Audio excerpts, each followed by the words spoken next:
এখন মেয়েরা জায়গায় থাকবে, মেয়েরা নিজ নিজ আসরে বসে থাকবে, দর্শকরা চলে যাবেন। এখনই আমরা মেয়েদেরকে গার্জিয়ান সহিত পাঠাবো। মেয়েরা গার্জিয়ান বিহীন যাবো না, বিশেষ করে শালকোনা, কাশীপুর, বেলদা, রঘুনাথপুর গার্জিয়ান বিহীন মেয়েরা যাবে না। আর আপনাদেরকে আস্তে আস্তে স্থান ত্যাগ করে অনুরোধ দিল। ধন্যবাদ সবাইকে। ধন্যবাদ স্যারকে। আমরা এরপরে চাইব আরো সুন্দর সুন্দর অনুষ্ঠান সামনে উপহার দেবো আপনাদেরকে। আমরা এখন প্রাক্তন ছাত্রীদের সাথে আমাদের টিচারদের সাক্ষাৎ করার জন্য বলছি। আমাদের ম্যাডাম স্যার আপনারা বাইরে আসেন, সবাই বাইরে আসেন।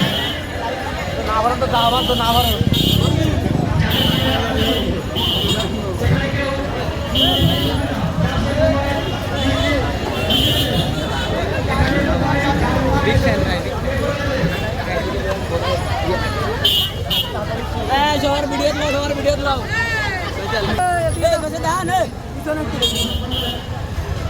মহসিন ভাই ভালো আছে। জিরো